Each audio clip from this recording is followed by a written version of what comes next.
Hi hello ഞങ്ങൾ രാമേശ്വരത്തേക്ക് പോകുന്ന വഴിയിൽ തഞ്ചാവൂർ കഴിഞ്ഞപ്പോൾ ഞങ്ങൾക്ക് വഴി സൈഡിൽ ഇങ്ങനെ റോഡ് സൈഡിൽ ഇങ്ങനെ വലിയതായിട്ട് ഒരു ഫോട്ടോ വെച്ചിട്ടുണ്ടായിരുന്നു കേട്ടോ, മനോര കോട്ട എന്ന് പറഞ്ഞിട്ട്.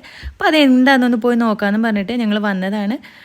ഒത്തിരി അങ്ങ് ചുറ്റി കാണാനൊന്നും ഇല്ലെങ്കിലും നല്ല അടിപൊളിയായിട്ടുള്ളൊരു സ്ഥലമാണ് കേട്ടോ. ഇതൊരു കോട്ടയാട്ടോ, മറാഠ ഭരണാധികാരിയായിട്ടുള്ള സർഫോജി രണ്ടാമൻ കെട്ടിയൊരു കോട്ടയാണെന്നാണ് പറഞ്ഞത്. ബ്രിട്ടീഷുകാരോടുള്ള യുദ്ധം ജയിച്ചതിൻ്റെ സ്മാരകമായിട്ട് 1814 കെട്ടിയൊരു കോട്ടയാട്ടോ. ഈ കോട്ടയുടെ ചുറ്റും ഇങ്ങനെ വെള്ളം നിറച്ച കിടങ്ങാണ്. കാണാനും നല്ല ഭംഗിയാട്ടോ. പക്ഷേ ഞങ്ങൾ പോയത് നല്ല വെയിലത്ത് ഉച്ച സമയത്തായിരുന്നു കേട്ടോ. അതുകൊണ്ട് ചുറ്റി നടന്ന് കണ്ടപ്പോൾ തന്നെ നല്ല ക്ഷീണമായിരുന്നു. ഇതിൻ്റെ അടുത്ത് മറ്റേ ബീച്ചൊക്കെ ഉണ്ട് കേട്ടോ. ചില നേരത്ത് ചില വാക്കുകൾ ആലോചിക്കുമ്പോൾ വായി വരില്ല. നമുക്ക് 2-3 നിലയുടെ ഉള്ളിൽ വരെ പോകാം കേട്ടോ. അത് കഴിഞ്ഞാൽ പിന്നെ അവിടെ ക്ലോസ് ആക്കി വെച്ചേക്കുവാണ്. ഇനി ഏതെങ്കിലും നേരത്തെ തുറക്കുമോയെന്ന് അറിയത്തില്ല.